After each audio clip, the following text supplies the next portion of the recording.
got some money. This is what truly drives Ted Cruz. Time at home with his wife and daughters in Houston, away from Washington's hustle and bustle. Diligence, working hard to accomplish a task. Proverbs 22:29 tells us. Family devotions take priority for the Cruz family, although Daddy faces pretty important work when Mr. Cruz goes to Washington. They will bear true faith and allegiance to the same. In the 2 months since Ted Cruz descended on Washington, he's blazed a pretty remarkable path. First, thanks be to God. To him be the glory. Despite a resume that includes Harvard Law School, Cruz started as a political unknown, registering just 2% in the polls. Tea Party backing and a strong message, however, led to a primary win against the GOP lieutenant governor and powered him to the Senate. It really was breathtaking, and it was a testament to the grassroots. It was a testament to what we, the people, can do standing together. The Cruz family is used to overcoming long odds. His Cuban father arrived in the States at age 18, speaking no English with only $100 to his name. He went from his first job as a dishwasher to regularly working 7 days a week and eventually put himself through college. Now, after decades in business, his father travels as a Baptist pastor. My dad has been my hero my whole life.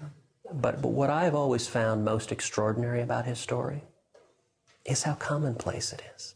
Cruz's career follows an upbringing filled with political discussion around the family table. He even memorized the U.S. Constitution as a super smart high schooler. I gave probably 80 speeches all over the state on free market economics and the Constitution.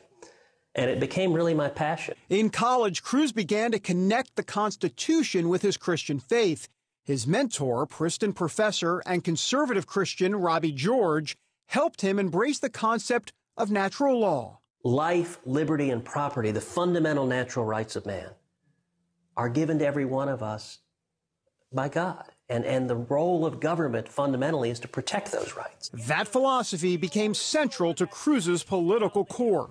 The left is using the courts of law to tear down our faith. Cruz, a Southern Baptist, doesn't shy away from talking about his faith. At the end of the day, faith is not organized religion. It's not going to a church. It is a personal relationship with Jesus Christ as your Lord and Savior. But he's determined not to use it as a weapon. I think anyone in politics, you've got a special obligation to avoid being a Pharisee, to avoid ostentatiously wrapping yourself in your faith. Instead, Cruz has taken strong stands against increasing the debt ceiling, John Kerry as Secretary of State, and faced criticism for grilling Defense Secretary nominee Chuck Hagel.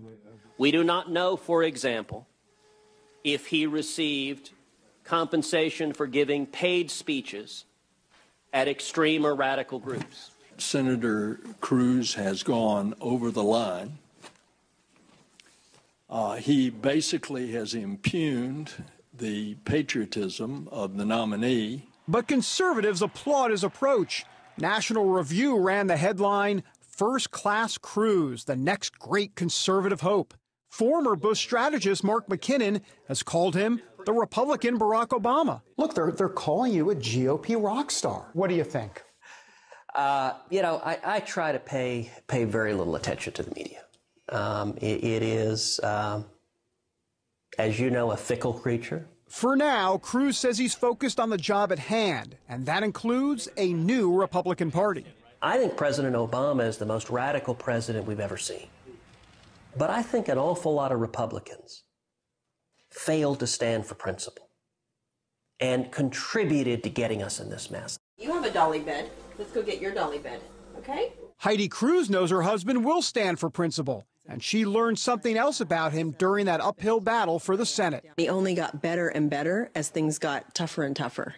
And that gave voters and certainly us as his family just a lot of confidence that he's pretty good. A calm and a strength in the storm is what you're saying. Yeah. Interesting. Yeah. I'm not sure that assessment is always true around the dinner table.